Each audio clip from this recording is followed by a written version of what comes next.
So I'm gonna try to do all those things pretty quickly.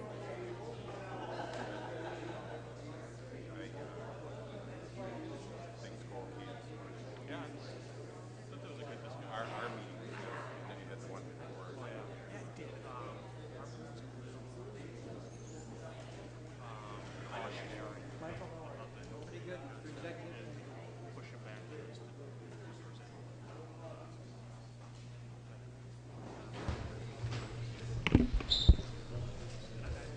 The guy on the end there, second row, he's the one that's there doing what the shirt right.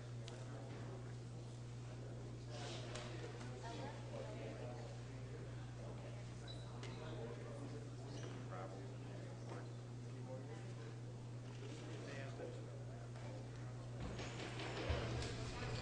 Supervisors, please take your seats. Call the meeting in order. If you join me in the Pledge of Allegiance. Pledge allegiance to the flag.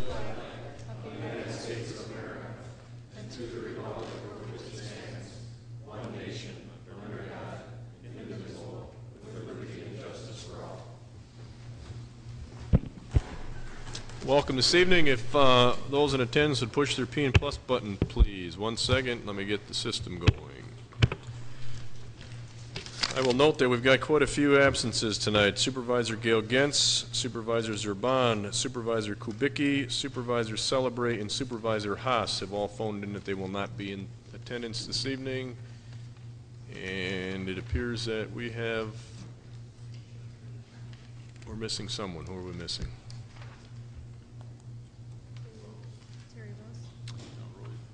There we go. 23 supervisors in attendance. Citizen comments. At this time we will open the meeting up to citizen comments. If you are intending to speak to the board, please approach the microphone, state your name and address for the record. County board rules require or limit you to 5 minutes. And again, if you're intending to speak, I'd like you to queue to the microphone as quickly as you can. Yes, sir. My name is Steve Lamoth. I live at 2211 116th Street, Pleasant Prairie. I was hired by Kenosha County June of 1998 and one of the 14 laid-off Highway Department employees. We've been told the state cut funding to the Highway Department, and that is the reason why the layoffs occurred. But it's obvious these layoffs are being used by the county exec as leverage in Local 70's contract negotiations. The sad truth of the matter is that he's playing a very dangerous game with the lives of the very people who trusted him and put him in office. You only have to drive any county road in Kenosha to notice what a difference a year makes. Comparing this summer to previous years, the obvious neglect of the roads and ditches and the growing amount of trash along the roadways is not only an eyesore, but creates hazardous conditions. Who will be accountable for these lives lost due to improperly graveled road edges, lack of visibility at intersections, debris on roadways, and improperly patrolled and maintained roads? This financial hole the county claims needs to be filled didn't happen overnight. It was a long time in coming. The county had to have known for months of their intent to lay off department employees, highway department employees. Last June, I, along with 13 of my coworkers, were blindsided and laid off with virtually no notice and with only 12 days of health insurance. We were not afforded the courtesy of severance pay and several months of health insurance, as I've heard the IS employees were given when they were laid off. They say that's because they're going to bring us all back to work in mid-November for plowing. I'll believe that when it happens. When I received notice I was being laid off, I asked Bob Riedel, with a room full of witnesses, if I would be called back if anyone were to retire, since I was the person with the highest seniority to be laid off. Bob Riedel, the director of personnel, told me, yes, you will be called back if someone retires. I should have asked for that in writing, because someone did retire and has been off the payroll for over a month. I've not been called back. It appears to me that the county has no intention of keeping us as employees. If it is the county's intent to call back highway department employees, They should show good faith and fill the recently vacated position of the latest retiree and any other future vacancies as they occur. I am not sure of the county exec's true intentions, but I'd like some straight answers as to what our future is with Kenosha County. Some of the guys are really hurting, both financially and emotionally. It's a sad situation not only for the employees, but also for the citizens of Kenosha County who use the county roads, and for all those who pass through our county. Thank you. Thank you. Anyone else wishing to speak?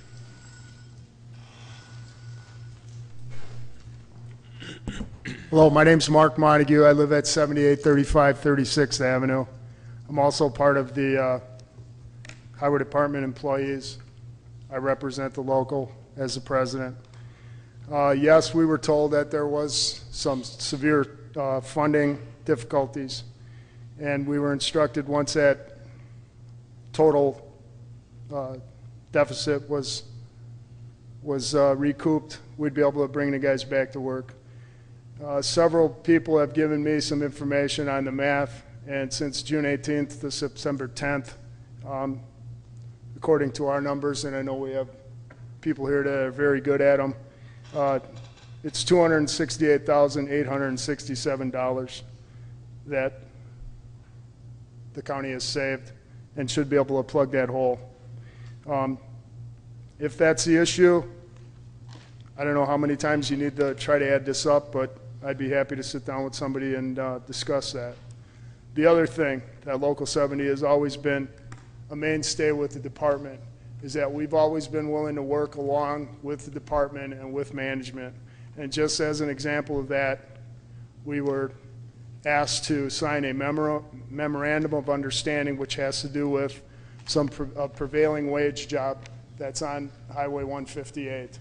It's involved with the repaving, and we needed to have this memorandum of understanding because the prevailing wage law is really handcuffing counties like us that do our own work and try to do a work outside the county that brings in more revenue.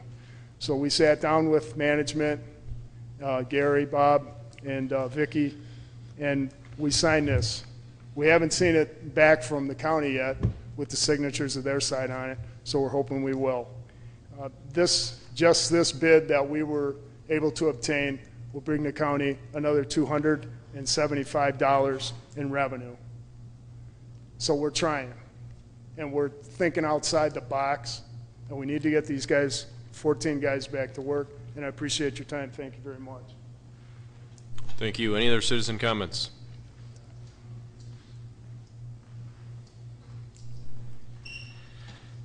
Yeah, my name's Edson, and I live at 5217 41st Avenue in Kenosha.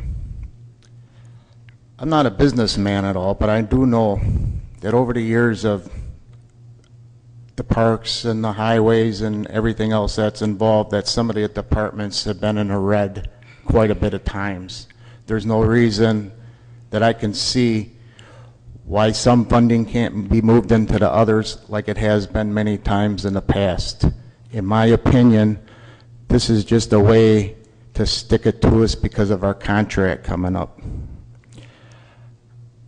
To be laid off is one thing. You can save money that way.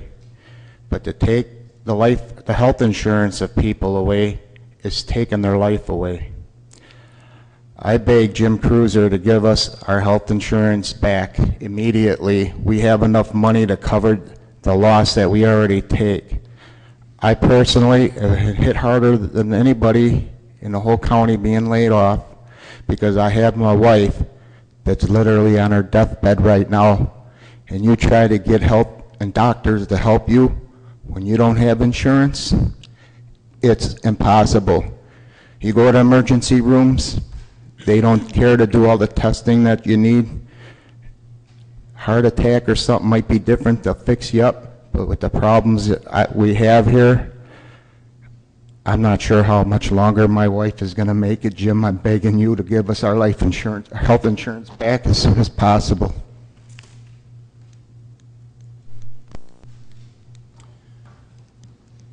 Anyone else wishing to speak? Any other citizen comments? Seeing none, citizen comments are closed.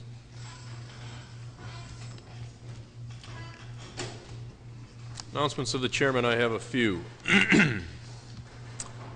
Just a reminder that the WCA conference opens on Sunday evening, and there's a list of 10 supervisors who are planning to be in attendance. I will note to the county board right now that given some health issues in my family right now, I may not be in attendance at that meeting, and I won't know till the end of the week. If not, I will communicate with the vice chairman about sitting in on the vote for Kenosha County so that we don't lose out on that piece of it. There was a flyer that was sent out. If you are interested in being part of the dinner on Sunday evening that will be organized by Ellers and Associates, you should let the county clerk know as soon as possible. I want to comment this evening on an award that is going to be presented to Mr. Melcher coming up here shortly. And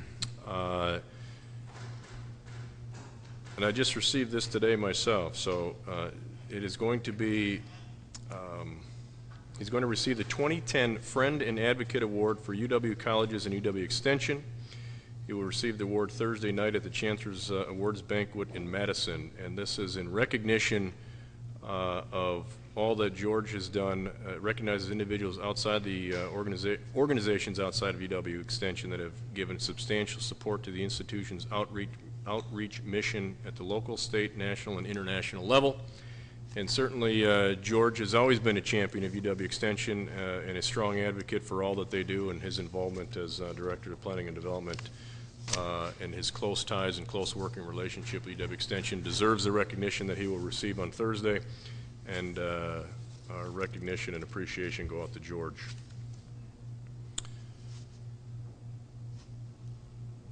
Those of you who experience, and I think it's all of us if I'm not mistaken, the problems with the county email system, you should have received in your in the mail here this past week or week before the new email address, the new way to access the new updated system. If you have any trouble with that, I would suggest you either reach out to the county clerk or in light of that, probably reach out to the IS department. If you haven't received that packet, excuse me, that gives you the process for logging into your new system, make sure you let the clerk know and she'll get that information to you as soon as possible.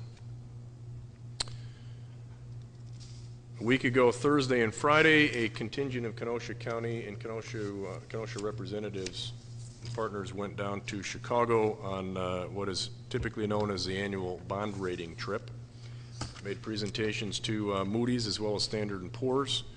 It gives me a great deal of pleasure to let the county board and others know that Kenosha County's good bond rating, in fact it's the highest bond rating we've seen, has been maintained by both rating agencies.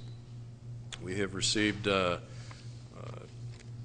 preliminary reports from both, but a final report, I believe this is a final report from Standard & Poor's. I'm not sure if it was placed on everybody's desk this evening. If it wasn't, it will be shortly. I'm seeing Dave Gertson is nodding his head it was.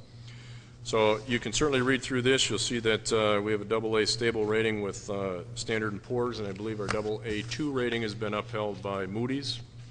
And I can't say enough about the group of 9 that went down to Chicago, made what I thought were exceptional presentations to both rating agencies. A great deal of thanks goes out to the county staff, Al Schwartz, Dave Gertson are here, Jenny Tunkeys, as well as the county executive. But more importantly, I think what stood out for me was the fact that Kenosha County has made good decisions in who we partner with. We have some great partners in CABA. Todd Battle is here tonight to make a presentation, but his efforts on behalf of Kenosha County last week were very well appreciated and very much on point and on target with what was presented to both Moody's and Standard & Poor's. And certainly our long-standing relationship with Ellers and Associates, Mike Harrigan is here this evening. We could not have put together the event that we, or the presentations we did without the help of Mike and his office. And it reinforces for me that Kenosha County makes good decisions and the right decision in terms of who we partner with and who we bring to the table to help us with our finances.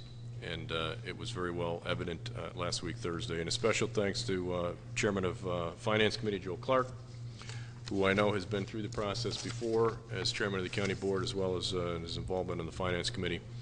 And I am have continued confidence in all that Joe brings to the county, particularly the Finance Committee, and look forward to what will be undoubtedly a difficult budget process coming up shortly, which will lead into my next statement here, and that has to do with every schedule that I believe is on everyone's desk, the 2011 Finance Committee budget hearings.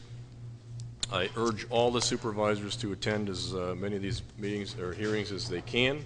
Certainly not to harp on a same line that we hear frequently, but for the new supervisors, it's a good process to sit through. It will give you a good preparation for what will be the debate on the county board floor relative to the budget.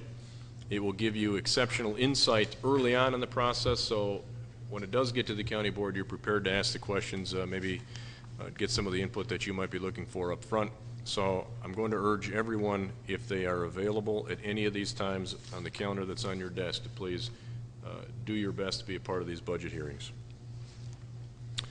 Finally, speaking of the budget, it will be, per this schedule, presented by the county executive here in the next couple of weeks. I don't know if we have that date on here as yet. I don't see it, but my suspicion is that sometime within the next or 2 weeks out here, the county executive will be before the county board to present his budget. I want to share with the board that some of the discussion that took place to and from Chicago last week was a conversation about making some additional efforts with regard to engaging CABA in some opportunities to provide additional economic funding beyond what to companies that may be looking to move into Kenosha beyond what they currently do with their revolving loan fund. We've started that conversation, had a discussion this afternoon or this morning in the county executive's office. I think there's some real opportunity to take advantage of some potentially available funding. I want you to be open to that concept and that discussion. It's my hope that the county executive will have something, at least the basic understanding of what we're looking for in his 2011 budget address, and from there we'll look to the Finance Committee to define some of the details in conjunction with CABA and the county board, and put together another mechanism that will give Kenosha County a leg up in attracting some quality, continue to attract quality businesses to the county and the city. So look forward to hearing some discussion on that as well. And at this point, that's all I have. So now supervisor reports. I'm sorry, I do have one other, only because I see Supervisor Grady's light on. We had a tour of the new addition today, the Emergency Services Center. We started on the 3rd floor in the 911 center and moved our way down. It's a fantastic project. There's going to be plenty of time to recognize all the people that have been involved. I want to point out a couple of things. Number one, our dispatch center, in my opinion, is second to none based on what I saw today. It is an environment that I think will promote a much healthier workspace for the work environment for the people that do that very difficult job. It's very open, very bright, and we saw it on a cloudy evening. But by all accounts, it is everything that we had hoped it would be and more. I want to point out that they made the transfer of the system in the past week. I don't know if it was yesterday or not. I know some of the groups moved in yesterday. And there wasn't a single call lost, dropped, or interrupted during that transition process. And that you couldn't ask for anything more than that to be the case. When you're talking about emergency calls, both that run the gamut of all of our emergency services, to be able to make that transition without a problem, I think, goes to the credit of all those who have been involved. It's a great facility. I know the chairman of the Building and Grounds Committee is going to talk about an upcoming walk through that space as well. If you haven't had a chance to see it, there'll be plenty of opportunities, but take advantage of it as soon as you can. And thanks to all who have been involved. And again, we'll have plenty of time to recognize those who deserve the recognition. Thank you. Supervisor comments. Thank you, Mr. Chairman. Just to take a look at the early part of next month, October. October 4th, of course, is our next scheduled county board meeting. And preceding that, we have a date of October 2nd, which is a fall wheel ride. This is a flyer that's on your desk, and it details about a bicycle ride we'll be happening here in Kenosha County. And this is kind of a culmination or a tying up of some committee work that has been done involving Kenosha County, City of Kenosha, and all the municipalities. We had 4 meetings out at Highway 50 and 45, detailing the area in which we would like to see Kenosha County go in terms of its bicycle plan, bicycle transport idea, if you would. It was done at the done by the help of the county executive. I was appointed to that as a representative for Kenosha County. So this is kind of a time we can all get together and show our interest in bicycle riding if you have one. If you look at your flyer, the mileages are anywhere from almost 6 miles down to as small as 1 mile. So it's family friendly if you'd like to have your children, aunt, uncle, grandparents, whoever would like to participate, please advise them of this.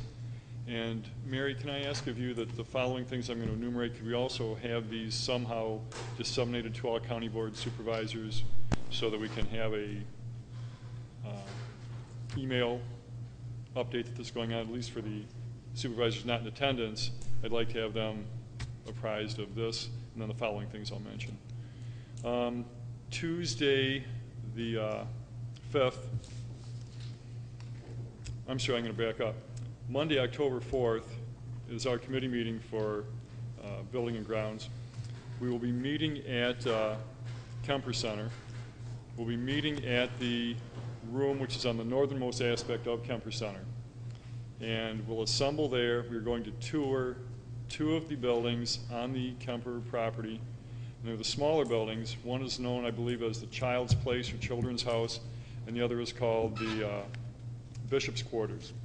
These are older buildings, not in very good repair at the moment, but it is one of the things we want to do as a committee is to go through these and see for ourselves, apprise ourselves of the conditions so that we're aware of what any future may hold for these. So any county board supervisor wanting to be in attendance, 5:30 p.m., October 4th, we'll meet at the north end of Kemper in the regular building, and then we'll take a tour of these buildings prior to our regular committee meeting. Wednesday the 6th, which is a day after our county board meeting, at 11 a.m., we'll have a walkthrough of the public safety building, emergency service center that's been alluded to by County Board Chairman Molinaro, and it'll be a good chance to see the building operational. During the daytime, 9/11 Center up and operating, so any county board supervisor interested, 11 a.m., Wednesday the 6th, there'll be a building tour. And that's all I have. Thank you. Chairman Grady, if you could either email those dates and times to the clerk, or if you've got them written down, give them to her, would be helpful. Make sure we have everything accurate. Thank you. Supervisor Jeff Gens. Thank you, Mr. Chairman. At this time, I would like to just piggyback on some of your comments. The transfer did go off at 4:45 in the morning yesterday, and it went off without a hitch, and I was really proud of all the people that went into making that effort possible, from the staff at Joint Services to Ray and his group, as well as our technical people with Marty Laycock. They all did a very, very good job. If you haven't had a chance to see that building, it's awesome. It really is. And just in the time I've been chair of Joint Services, I've read a couple of times throughout the state of some catastrophes with 911 dispatch, and I was seriously worried about the public safety. And I think with what we have there now, it is a great facility, and we are on the cutting edge of that technology. And I walked in there and I was giving high fives to the people and the dispatchers in there, and they love it. And it's a good building. So if you haven't had a chance to go over there and take a look at it, please do. The city, the county, everybody involved should be very proud of themselves for what we've done with that building. Thank you. Thank you, Supervisor. Supervisor Bruning. Thank you, Mr. Chairman. I attended my first sewer PAC meeting on Wednesday, September 15th, here in the County Board Chambers. We were given a briefing on the regional water supply system plan for the southeastern Wisconsin that highlighted the research that's been done over the past 10 years, including the 5-year study, the recommendations and alternatives. Chapters 1 through 9 have been adopted previously, and the Planning Research Committee will review the final 3 chapters, which are the recommended plan implementation, and the summary and conclusions at their November meeting. At our December meeting, we will include an overview of these chapters along with a recommendation for adoption of the plan. And if anyone has any questions about this entire plan, they can see me afterwards. Thank you. Thank you. Supervisor Clark. Thank you, Mr. Chairman. As you mentioned earlier, the budget dates are on everybody's desk. Just for the benefit of the new supervisors, the county executive is going to make his budget presentation at our next county board meeting. Right after that, the various different committees are going to have their budget hearings. Hopefully that's where the heavy lifting on the budget takes place, and you'll make recommendations, changes, whatnot. That will then come to the Finance Committee. The Finance Committee hearing dates are here. We have very tight schedules. So at that time, we'll have the public hearing and then act on it. Certainly, we are going to have a very challenging budget this year, so be prepared. On your desk also is a general fund update. We've been tracking that almost monthly in the Finance Committee, and I have been reporting on it. Our budgeted, we did receive our budget, we did receive our audit for the year December 31, 2009 from Baker Tilly. The audited fund balance at the end of the year was $6.277 million. That is higher than we anticipated at the end of last year. We are anticipating that our general fund reserves will go from $6.2 million down to $6.1 million. As you know, we've had a $1 million shortfall in sales tax. We have loss of revenue and tipping fees, loss of revenue and dog track revenue, various different items noted there. Some of the positives, it appears that we're going to have a surplus on our health insurance again this year. The Sheriff Department is projecting $1 million surplus on our inmate money, the federal inmate money. And the other thing that went a long ways to balancing this budget or to come out at this point is the $1 million in funds that were found as part of that resolution at the last county board meeting, either through new revenues or cuts. So I think we've been proactive. I think at our rating trip last week, they were pleased to see that, and at a time they really commented that Kenosha County was able to hold on and just maintain the status quo, and that's quite an accomplishment with everything that is happening. So you have the audit on your desk. That is this blue document from Baker Tilly. It certainly does make interesting reading. I would not suggest trying to read it before you go to bed. It will put you to sleep. But you find out a lot of information about the county in reviewing it. The Finance Committee just received it last Thursday. We are going to review it and then act upon it at our next Finance meeting. Last year, we've acted as a conduit for the Kenosha YMCA as far as bonding and funding that allowed them to get a better interest rate. One of the requirements of that action by the county was that we receive a annual audit. The finance, or Kenosha County did receive that. That audit came in as a qualified opinion. Typically, they're unqualified opinions. The opinion was qualified really for the non-adoption of an accounting principle as it relates to how they account for their contributions.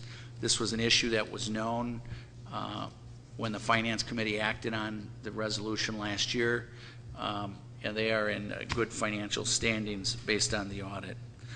We received the Brookside census at our last Finance meeting last year when we were deliberating on our budget, and we were looking to adopt the, I don't have the right title, but the social worker, the coordinator of admissions. I'm not sure of the right title, but we wanted a financial report back to the county. As you recall, we were increasing in our 2010 budget our Medicare census, or the census of what's our mixture of clients at the nursing home. And that budget called for 25 Medicare beds, which are the highest paying beds. That we receive a substantial amount of money for providing therapy services. Also, by having that higher number, we have more Kenosha County residents have the ability to have an encounter with Brookside, so that's a positive thing. But anyhow, we targeted 25. Our year-to-date average is at 26.1. Our next area in terms of dollar generation is the private pay. We budgeted 46 and we're averaging 40.4, so we are short there. And the Medicaid, we budgeted 82 and that is at 84.5. Overall, our targeted revenue through June 30th should be 50% of our budget. We were at 49.6, so we're very close to budget in terms of our revenues. The delinquent tax certificates, as you know, Kenosha County is required to purchase all the delinquent taxes from the underlying governments, the City of Kenosha, Pleasant Prairie, all the municipalities. And that, I think the cutoff date for that is August 31st. The certificates outstanding last year was 3,600 certificates, totaling 7.9 million in delinquencies. The certificates that were issued this year were 3,400, so we're down. However, the delinquency number went up to 8.1. We had a presentation on the bond rating trip regarding the analysis of the delinquencies. What that analysis essentially concludes is that within 3 years, we collect approximately 98 to 99% of all those delinquencies. So we have a very good collection effort. The county, for taking on all of those, buying all those receivables, we receive 18% interest. The downside to having to buy all those receivables is it ties up our general fund. When we did our general fund analysis, if we looked over the last 4 years from 2005 to now, we had a substantial increase in our delinquencies, which drove our general fund number down. If we added back the excessive delinquencies, our general fund would come in at roughly 16.6%, I believe. So that is an uncontrollable for us, but it is an asset that we have in the county. Eventually, when those delinquencies turn around, our general fund should increase. So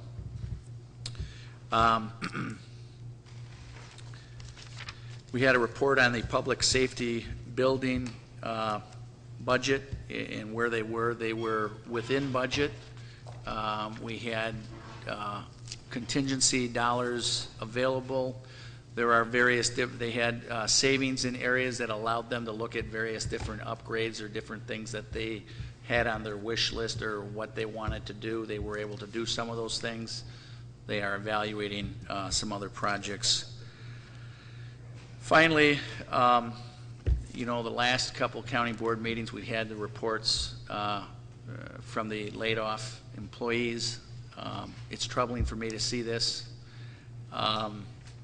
We have a budget and we're trying to maintain that budget.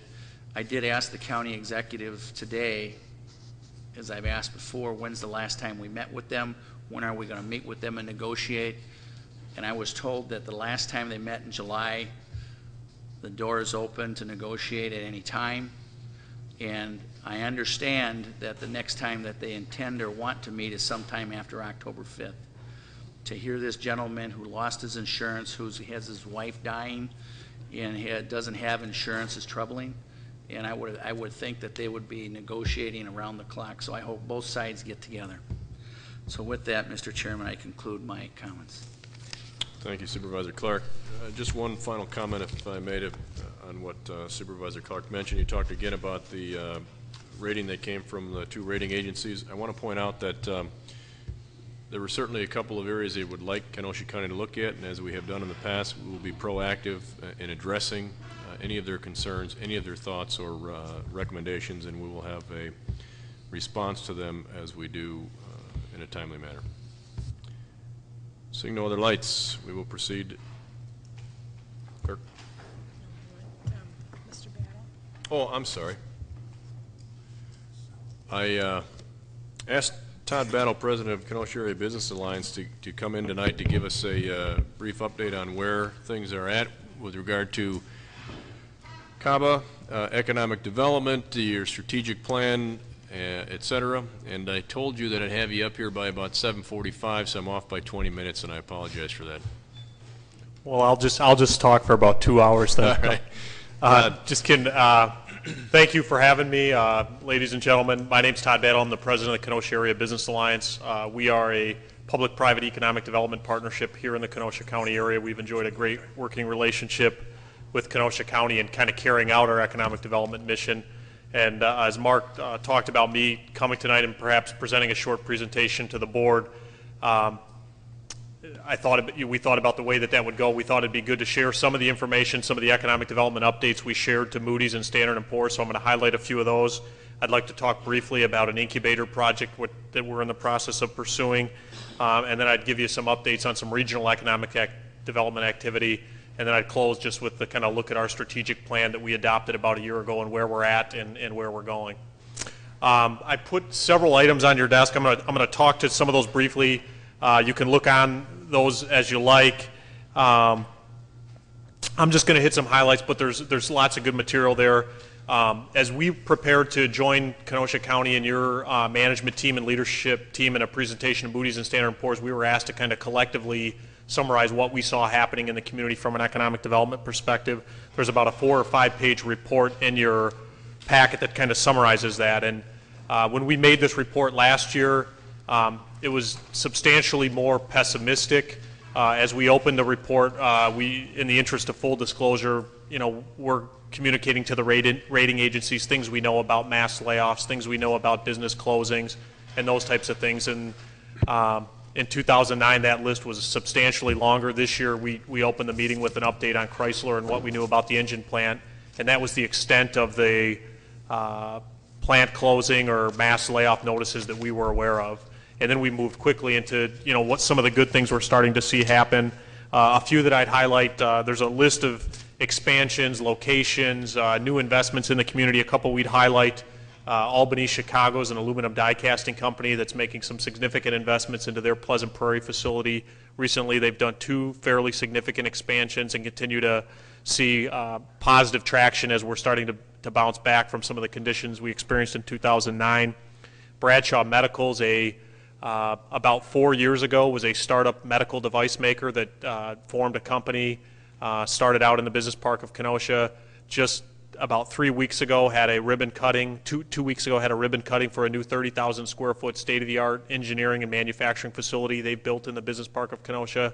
From those humble beginnings of 4 employees and a good idea, today they employ about 110 people. So in a little over 4 years to add about 105 new jobs to their payroll is pretty impressive. Centresis, another company based here in Kenosha. This is a designer and manufacturer of decanter centrifuges, basically technology used in the wastewater treatment industry. They recently completed about a 30,000 square foot expansion in the business park of Kenosha. They employ roughly 65 people in their business and have continued to see excellent growth. So those are some of the companies that are here that are seeing positive signals, that are making capital investments and growing their facilities. Also recently we've seen an uptick in new companies moving into the area. Several are referenced in this report. 3 I'd kind of highlight here are more recent. Emco Chemical Distributors is a North Chicago-based chemical distribution company. About 6 months ago, they purchased the Hexion chemical facility in Lakeview Corporate Park that had been vacant for about a year. They are in the plans of working through a plan of citing some production and distribution operations there. A company called Rolf's Patisserie out of Lincolnwood, Illinois, recently purchased about a 60,000 square foot industrial facility also in Lakeview Corporate Park. They're working through a process of setting up a commercial bakery operation there. They essentially will make cakes, pastries, and all kinds of baked goods that then are sold through retail chains like Roundy's and others. And then last, what we thought would be a little bit more of a challenging notice. We received notice about this time last year from Nitto America's Permacell that they were closing a facility in Pleasant Prairie. And in June of this year, that facility went under contract to a company called Mondi Acrosil. Mondi Acrosil is a South African-based company. Last September 13th, they received conditional use permit and site plan approval from the Village of Pleasant Prairie, and we expect they would complete their due diligence and by the end of this month close on the purchase of that facility and move forward with setting up an operation there. So we're starting to see some good signals there as well. Those 3 projects in total represent about 200 new jobs, and they represent about net absorption of about 500,000 square feet of vacant industrial space. So starting to see some good positive signals there. When we're in these trips at Moody's and Standard & Poor's and we're providing updates, we just also summarize some other things. Some bigger projects that have come online and nicely. We just reported out on the Gordon Food Service project that the county was a big supporter of in partnership with the city and CABA. That project's come along nicely. They opened that facility at the end of the first quarter of this year. Today they employ somewhere in the neighborhood of about 150 people and run about a 600,000 square foot distribution center. Another project that has been on the radar screen from past meetings was Uline, and we were happy to report that Uline's project has moved forward wonderfully. They have a 1.1 million square foot distribution center up and running in Pleasant Prairie. Throughout this summer, they've been moving into their recently completed headquarters building, and they anticipate that they'll have nearly 1,000 employees on that campus site by the end of this year, and so that's gone incredibly well. So we definitely, I guess if I had to summarize what we see in terms of the economic environment, what we're seeing in 2010, and especially as we move throughout the year, it's definitely a welcome uptick in activity compared to 2009, which was really a low point in terms of what we saw in development activity. Clearly, it looks like some of the mass layoff notices and plant closings are subsiding. It's a positive trend in terms of seeing some vacant industrial property absorbed, and we think that needs to happen. There's too much inventory, and new development's going to be stifled until we work off some of this inventory. So some of these business locations that we talked about are positive. And we continue to think Kenosha County is very well positioned to capitalize on this. And while we have a great geographic position and good strengths, now isn't necessarily a time to sit around and think about how great we are. Now's the time to kind of be aggressive as we're starting to see signs of a recovery. We're thinking about how we can be more aggressive, where we have opportunities. In our strategic plan, which we'll talk about in a minute, we identified some things that our community could get better at, and then we also identified some opportunities we have, and we're working to how do we fix our weaknesses, but then how do we capitalize on the opportunities in front of us. So that's kind of it in terms of a summary in terms of what we see in the environment. Another project that I thought I'd just give this board a brief update on, because they've been kind of a significant partner of CABA and some of the work that we do. Over the last year or so, we've been actively working with the Village of Pleasant Prairie on a concept plan for the development of a business incubator in this area. We actually received notice yesterday from the U.S. Department of Commerce Economic Development Administration that a $3.5 million grant has been approved for our project, and we are now continuing to work with the village leadership and our governance structure and leadership about how we put the rest of that package together. But ideally, the concept calls for constructing a state-of-the-art innovation center and business incubator, and that facility would really be designed to serve startup and early-stage companies. It would include lots of resources, infrastructure, and support systems that would make it kind of lower the barriers to entry for new companies. And so we're excited about the concept. We have considerable work to do in terms of proving out the concept and moving forward, and we've got a little bit of time to do that. But it's an exciting opportunity for us, one we've been pursuing aggressively so far, and we'll continue to do as we work through the putting the rest of the pieces together. The county board chair also thought it'd be good to talk a little bit about what we see happening in the region. CABA and Kenosha County have been participants in a newer regional initiative. I guess it's not that new. It's been around now for 3 to 4 years, but there's an effort led out of the Milwaukee area collectively referred to as the Milwaukee 7, but it's really an effort to promote all of southeast Wisconsin as a region. Clearly, there are things we want to do as Kenosha County in terms of business retention and financing and economic development and industrial and commercial development, but this effort towards a regional push is when we try to promote and sell our community on a national or global scale, it's really difficult to do that as Kenosha County. We don't have the resources, we don't have the budget, we don't have the brand recognition, and nor do we have the critical mass to do that. But banding together with the greater Milwaukee region and some of the assets there, we get a little bit more scale, and it's a little bit easier on an economic development, to make the economic development case at a regional level. This effort's been underway for, as I mentioned, several years. I think it's really starting to pick up steam. We've been more encouraged recently that the Milwaukee 7 can really add some value to what we're doing. We think we do an effective job with the tools and resources we have, but clearly we could benefit if there was a sister organization or a supporting organization that was out doing even more than we're doing on a global or national scale in terms of marketing and developing leads. As an example, the M7 recently put together what I thought was a really well done visit with about 7 or 8 corporate site location firms. They brought them into the Milwaukee region. Many of us in the economic development profession and a number of business professionals got to spend the better part of a day and a half with these folks talking and touting things about southeast Wisconsin, its business climate, some of our regional advantages, some of the reasons that businesses have located here, some of our success stories. And these are folks that companies hire when they say, where do we build our next office or where do we build our next factory? And so it probably would have been difficult for Kenosha on its own to have that kind of audience with these corporate site location folks, but as a region, we were able to pull that together. So that's where I think the benefit of the Milwaukee 7 effort will begin to bear fruit. They also, in addition to kind of having this broader mission of economic development, have taken on some specific industry or entrepreneurship initiatives, and two that we are probably the most plugged into and try to stay the most in tune with are the Milwaukee Water Council, which is a regional initiative really trying to take advantage of some of the freshwater technology that's in this region and some of the companies and industry that are here. And then there's another organization that's kind of related to the M7, which is called Biz Starts Milwaukee, which is an organization all about entrepreneurship, venture capital, seed funding, helping startup companies get their companies up and running and then access capital to grow those companies. So we've tried to be very in tune with those organizations, the Milwaukee 7 as a whole, but specifically the Water Council and Biz Starts Milwaukee, and we've gotten more engaged in some of their working committees. We've started to talk more with their leadership, and we think there's really some good opportunities for Kenosha County to piggyback on some of the great things that are happening on a regional scale while we're also kind of taking care of home, which is, CABA's main mission. The last thing, I wanted to keep this brief in an event there were questions or some discussion topics, but the last thing I would just kind of provide an update on, the other thing on your table would be just a summary of our strategic plan.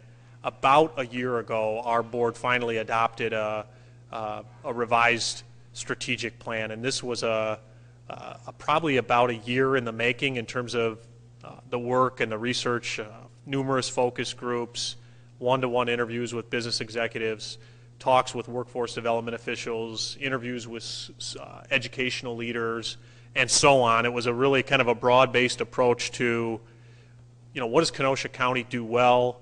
What are our strengths? What are our weaknesses? Where are some opportunities out there? And this was our attempt to crystallize a lot of the things we intuitively know and see and hear every day, and then put a kind of a working plan together to say, okay, if we're going to spend time, energy, and resources making this a better community to live in, a better community to have a business in, or a better community to work in, where should we invest our time, energy, and resources to get the best return on investment? So this plan started to lay that out. It really boiled it.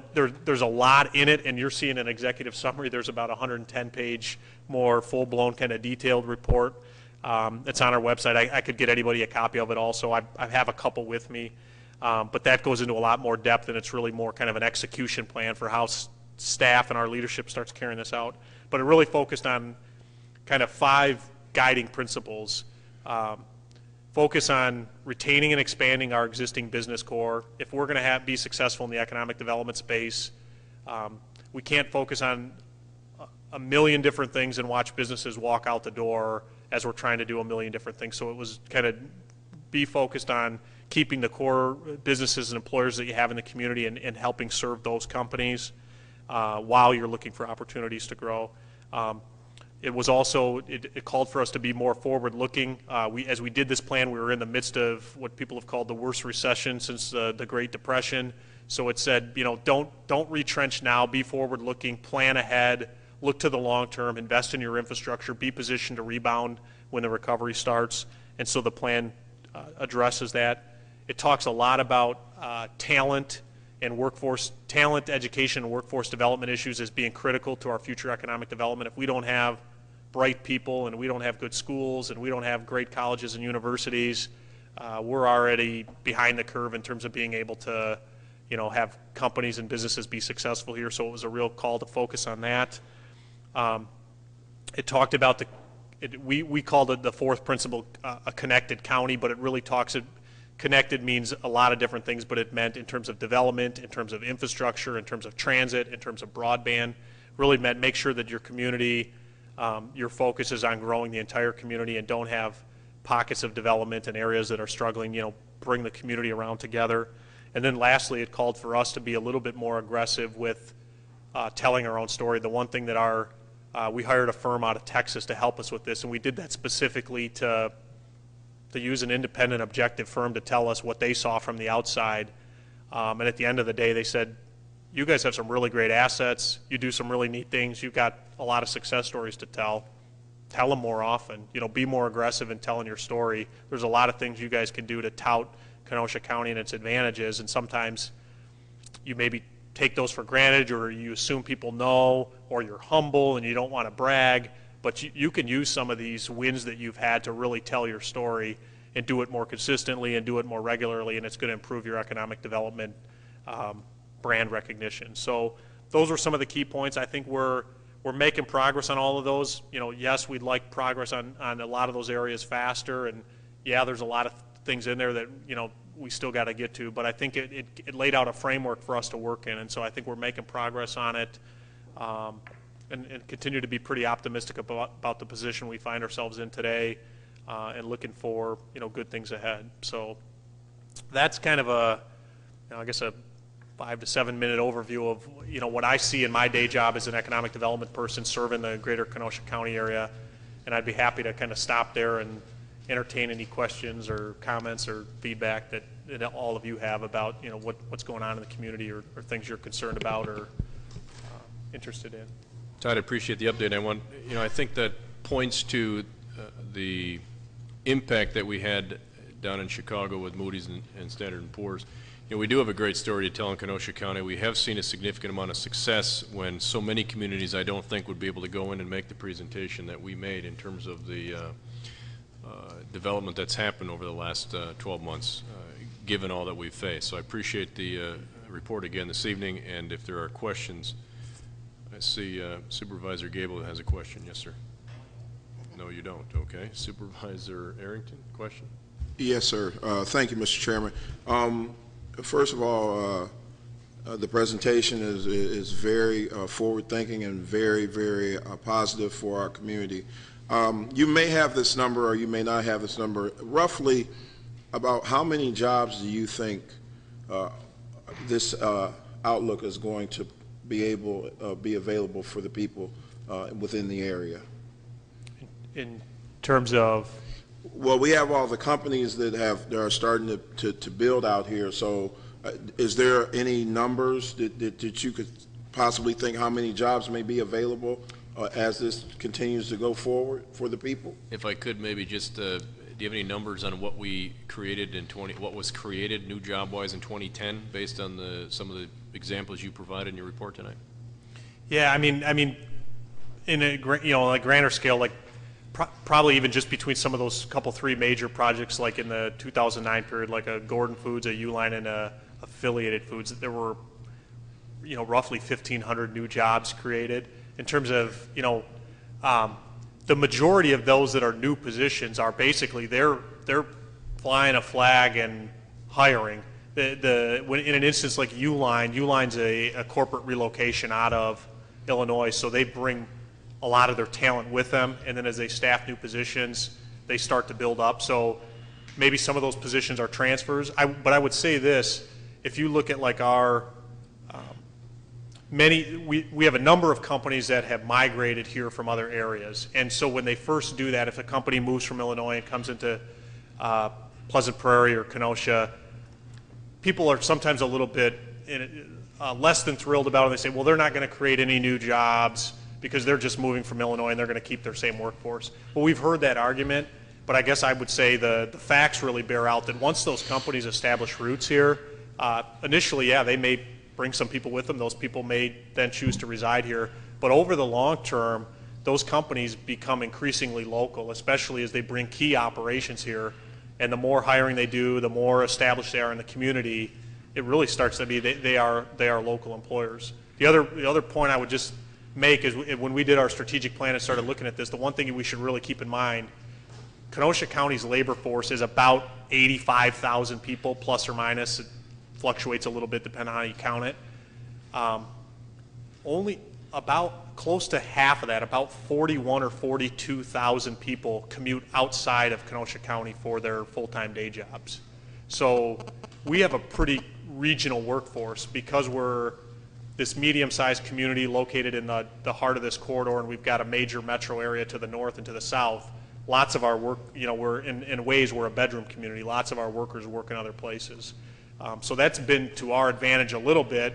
We've been able to recruit corporate investment and companies here that have taken advantage of kind of that reverse commute situation. There's 40-some thousand workers that would rather work closer to home if jobs were available, and we've seen that happen in some of our projects. I hope that answered your question. Thank you. Supervisor Arrington, anything else? No, thank you. Thank you. Supervisor Rose.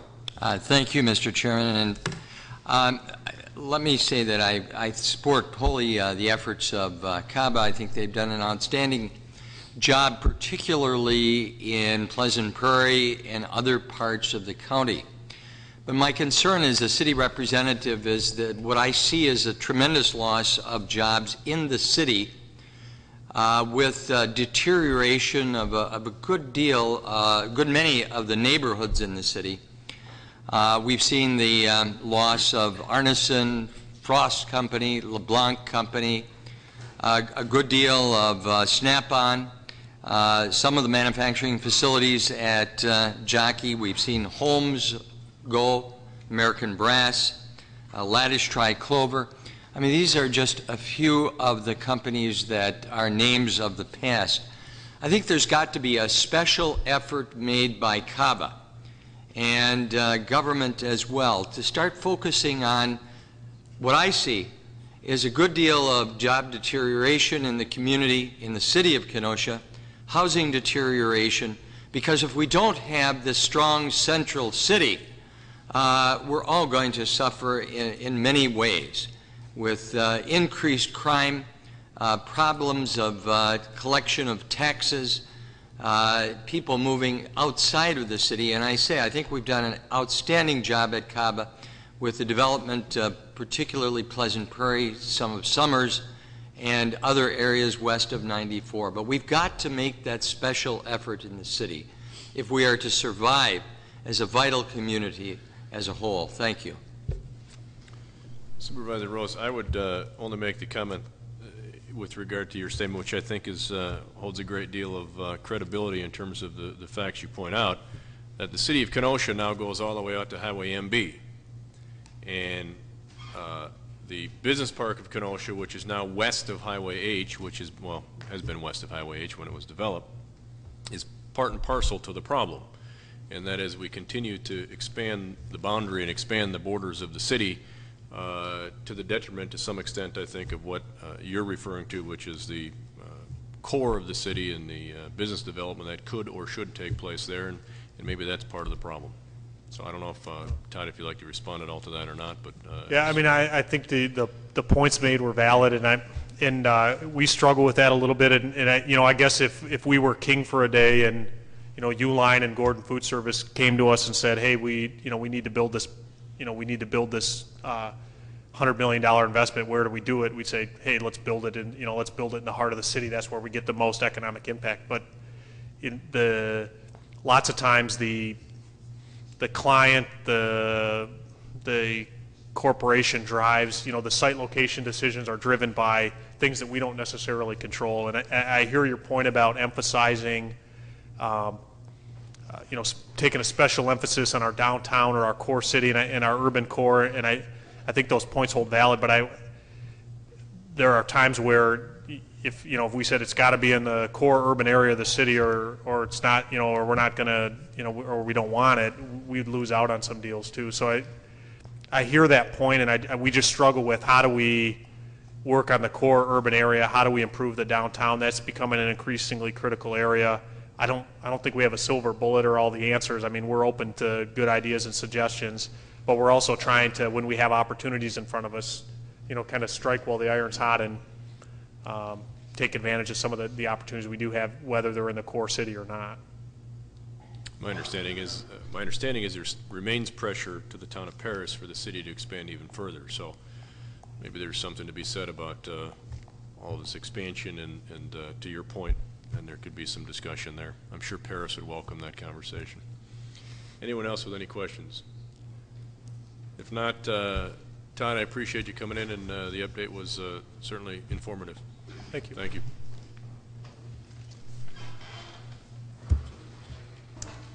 County Executive Appointments, number 29, Carolyn Budwig to serve on the Kenosha County Library System Board. Refer to Finance. 30, Cynthia Johnson to serve as the Director of the Kenosha County Division of Health. Refer to Human Services Committee. New Business, 54, from Finance Committee regarding initial resolution authorizing the issuance of taxable general obligation refunding bonds in an amount of approximately $7,325,000 and providing for the sale of the bonds. Submitted by the Finance Committee. Clark, yes. O'Day excused. Jeff Gens, yes. Akernis, yes. Singer, yes. Supervisor Clark. Thank you, Mr. Chairman. I move Resolution 54. Resolution moved by Supervisor Clark, seconded by Supervisor Jeff Gens. Supervisor Clark. Thank you. Kenosha County retains Ellers and Associates as our financial advisors.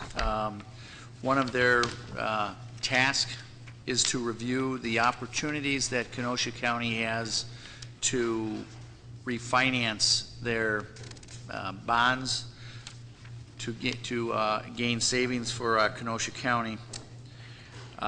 In this instance, by refinancing the 2003 bonds, it's anticipated based on our assumption as to what the rates are going to be that Kenosha County will save $180,000. This resolution tonight authorizes Kenosha County to go out there and solicit bids for those bonds, and those bonds will then come back to the Finance Committee. The bids will come back. We will accept likely the lowest qualified bidder, and then bring that back to the Kenosha County Board, I believe, to issue those bonds, which we're going to be doing on other bonds tonight. So that is what we are doing tonight. This is pretty much, I don't want to say a no-brainer, but a no-brainer. It's an opportunity for Kenosha County to save approximately $180,000, what we anticipate. We're limited as to, we can't do that. We can't look at every bond that we have that's out there and say we want to refinance this one and this one. We have to be a bit choosy on that, and perhaps if Mr. Harrigan wants to talk a little bit about that. We're limited as to what we can, when and what we can refinance. Mr. Harrigan. Yes, Mr. Chairman. We do look at every issue, and with every issue there is a prepayment limitation.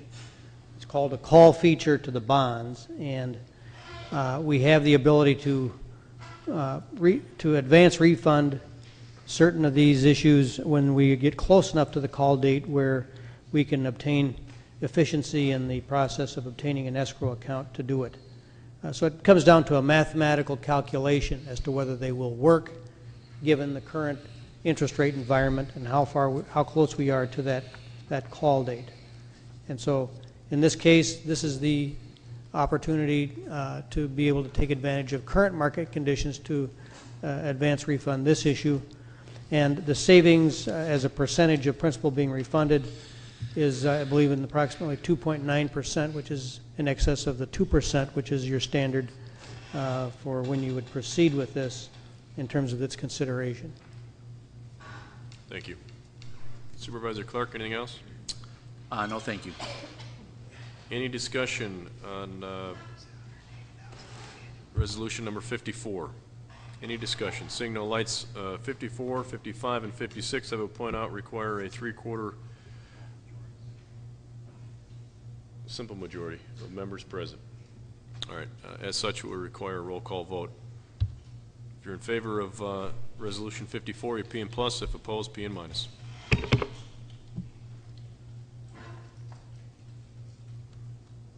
Resolution passes 23-0. Clerk. Resolution 55 from Finance Committee regarding resolution awarding the sale of $12,325,000 taxable general obligation promissory notes, Build America bonds, direct payment. Submitted by Finance. Clark, yes. O'Day, yes. Jeffgens, yes. Akernis, yes. Singer, yes. Supervisor Clark. Mr. Chairman, if there's no objections and it's appropriate, I would ask that we also act on resolution 56 at this time. Any objection from the floor and or Corporation Council? Seeing none, clerk can read 56 as well, please. Resolution 56 from Finance Committee awarding the sale of $10,435,000 taxable general obligation public safety building bonds, Build America bonds, direct payment. Submitted by Finance Committee. Clark, yes. O'Day, yes. Jeffgens, yes. Akernis, yes. Singer, yes. Supervisor Clark. Thank you, Mr. Chairman. I move resolution 55 and 56. Resolution 55 and 56 moved by Supervisor Clark, seconded by Supervisor Singer. Supervisor Clark. Thank you. I believe Mr. Harrigan has put a packet on everybody's desk that has the results of the bond sales. What we're doing here tonight, this is the final step. We've authorized the borrowing of these bonds in our 2010 budget. The dollars that we are at this point authorizing the sale of these bonds are to, number one, address the financing for the public safety building, and the other item that we're dealing with is our capital projects that were budgeted for the 2010 budget, as well as, if you recall, we've committed to paying, I believe it's about $1.3 million for the highway end construction, which was part of the package put together to bring Gordon Foods to Kenosha. In that packet, that information is on page 5 for your information. So tonight we went out to bid, we received the bids back, and now we're approving who we're selling those bonds to and at what rate. The first bid, the $10,435,000 general obligation public safety building bonds, we received 2 bids in, and the yield after the Build America bond refunds that we get is 2.8843%. So over the life of the bonds, that's what we're going, the interest rate, that's what it's going to be. It is unusual that we would only receive 2 bids for these bonds. However, this is a longer term bond, which I believe it's a 20-year bond, and the financial markets are kind of shying away from long-term money. We have lower yields, so they're not looking to invest their dollars and receive long-term lower yields. So that's the reason there. On the general obligation promissory notes for our capital projects and the Gordon Food project, we did receive 5 bids. The interest rate that came in on that was 1.906%. On both of these bonds, from what we anticipated when we decided to do this until now, we're saving $1.5 million on interest because of lower interest rates than we anticipated. I think in February is the last time we issued bonds, and the interest rate on those 8-year bonds, or on those bonds, we're not quite sure the term, was just over 2%. So the interest rates have continued to come down. In your packet, some more interesting reading. I would suggest that you take a look at this. We have the reports from Moody's and Standard & Poor's where they're rating Kenosha County. And the Moody's report is on page 10. Kenosha County, their AA1 rating was affirmed, and they did not give us an outlook as to our rating, which is normal. Standard & Poor's, their report is on page 14. They also affirmed our current bond rating, and they gave Kenosha County a stable outlook, which is consistent with where we have been in the past. We did get a downtick on our management rating. The management rating went from a strong to a good rating. I think it was 2 years ago that we went from a good to a strong rating. The primary reasons that we received the downtick primarily is that we are below our general fund policy of 17%. The administration, particularly Dave Geertsen, has asked them to, one of the things I want to make sure of, we understand how we get back to that strong rating as a step to improve our overall bond rating. So that is going to be a topic of discussion in the future in the Finance Committee. With that, Mr. Chairman, I would urge the County Board to adopt these resolutions. Thank you, Supervisor. Any comments on either Resolution 56, 55, or 56? Any comments? Not seeing any lights again. This is a roll call vote. If you're in favor of 55 and 56, we're voting on them both. P and plus. If you're opposed, P and minus. Mr. Chairman? Yes, sir. Could I please request separate votes for each resolution? Is that what you're telling me? All right. I'm going to clear the board here. Well, I don't have to clear the board. I'll give you a moment. We're going to vote on number 55. All those in favor of 55 only, you press your P and plus. Those opposed, P and minus. 55.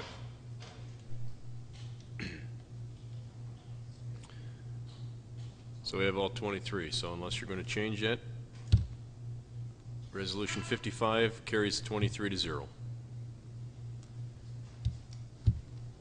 Now we will vote on Resolution 56. All those in favor of 56, P and plus. Those opposed, P and minus.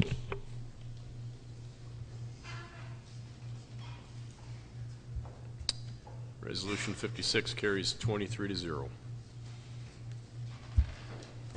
Resolution 57 from Highway and Parks Committee, a resolution to approve the appointment of Roger Johnson to the Kenosha County Traffic Safety Commission. From Highway and Parks, Elberman, yes. O'Day, yes. Gale Gentz, yes. Underhill, yes. Supervisor Elberman. Thank you, Mr. Chairman. I would move Resolution 57. Resolution 57 moved by Supervisor Elberman, seconded by Supervisor Underhill. Supervisor Elberman. Thank you, Mr. Chairman. The Highway, or the Traffic Safety Commission is comprised of individuals from many fields. We have sheriff's deputies, City of Kenosha Police Department, attorneys. Mr. Johnson is a former deputy medical examiner. He's a former county board supervisor. He is currently the Silver Lake Village president. Certainly fills our need to have a wide variety of people on that commission and a member from the the western part of the county that is also a leader from the western part of the county. So I would urge your approval. Thank you, Supervisor Elverman. Any other supervisor comments? Supervisor Underhill. Supervisor O'Day was not at that meeting. Yeah, okay, Mike. I said his name at that meeting. He is not signed on to the resolution, so I assumed he wasn't there. I didn't catch that the clerk read his name. Thank you. Any other supervisors wishing to speak on this item? If not, all those in favor of 57 signify by saying aye. Those opposed? Motion carries. Resolution 58 from Highway and Parks and Finance Committee, a resolution to discontinue a portion of Springbrook Court. From Highway and Parks, Elberman, yes. Gail Gens, yes. Underhill, yes. Finance, Clark, yes. Jeff Gens, yes. Singer, yes. Eckerness, yes. Supervisor Elberman. Thank you, Mr. Chairman. I'd like to ask that we could do Resolution 58 and 59 together since they are directly tied. There aren't any objections. We will move 57 and 58 together. I'm sorry, 58 and 59 together. Clerk will read 59. Resolution 59 from Highway and Parks and Finance Committee, a resolution to transfer ownership of a portion of Springbrook Court right-of-way. Parks, Elverman, yes. Gail Gens, yes. Underhill, yes. Finance, Clark, yes. Jeff Gens, yes. Singer, yes. Fred Eckerness, yes. And O'Day excused. Supervisor Elverman. Thank you, Mr. Chairman. I tie these together because one is vacating I need a motion, Supervisor. Oh, I'm sorry. I move Resolution 58 and 59. Resolution 58 and 59 moved by Supervisor Elverman, seconded by Supervisor Clark. Now Supervisor Elverman. Thank you. One of these resolutions is vacating a portion of land that the county owns, and the other is transferring ownership to the village of Pleasant Prairie. If people have been following the news, you would have seen that the village of Pleasant Prairie is developing a project at this point called the Village Green Center. And the primary function of that innovation center is in the last whereas on Resolution 58 on the first page. And that would be to accommodate startup and early technology firms concentrating in the life science, biotechnology, and biomedical industries. I'm certain Mr. Battle has been involved in this. A portion of the property involved is a dead-end piece of road that is currently owned or is in our jurisdiction, Kenosha counties. It's a trunk highway service road and not used. What it will be used for when this land is developed is a detention basin on the property. So this will solve two problems, naturally. When they develop this center that is receiving accolades as far as what they're trying to do, this land will be used as a detention center needed on that property. The county will not have any need to maintain this property, so I would urge your approval of both resolutions. Thank you. Anyone wishing to speak on either 58 or 59? Seeing no lights, all those in favor of Resolution 58 and 59 signify by saying aye. Aye. Those opposed? Resolution carries. Resolution 60 from Land Use Committee regarding request to approve the appointment of Attorney Dean R. Troyer to the Kenosha County Zoning Board of Adjustments. From Land Use, Brunig excused, Esposito yes, Kohlmeyer excused, Underhill yes, Decker yes. Supervisor Esposito. Thank you, Mr. Chairman. I move motion 60. Motion, Resolution 60 moved by Supervisor Esposito, seconded by Supervisor Decker. Supervisor Esposito. Mr. Chairman, this came before the Land Use Committee in request to approve Attorney Dean Troyer to Kenosha County Zoning Board of Adjustments. Dean is a lifelong Kenosha County member and has quite a bit of knowledge with real estate, and I think will be an asset to the Zoning Board of Adjustments. Urge your approval. Thank you, Supervisor. Anyone else wishing to speak on Resolution 60? Seeing no lights, all those in favor signify by saying aye. Aye. Those opposed? Motion carries. Communications from George E. Melcher, Director of Planning and Development, regarding future rezonings. Refer to land use. Claims, 15, Leah M. Coos, injured in a motor vehicle accident. Refer to Corporation Council. 16, Edward J. Bednar, injured in a motor vehicle accident. Refer to Corporation Council. 17, Thomas Vetrano, denied medical treatment while incarcerated. And finally, refer to Corporation Council. Approval of the September 7th, 2010 by Supervisor Noble. Supervisor Noble. I approve the minutes of, I make a motion to approve the minutes. So moved by Supervisor Noble, seconded by Supervisor Singer. All those in favor signify by saying aye. Those opposed, motion carries. Motion adjourned by Supervisor Clark, seconded by Supervisor Michael. All those in favor signify by saying aye. Motion carries. We're adjourned.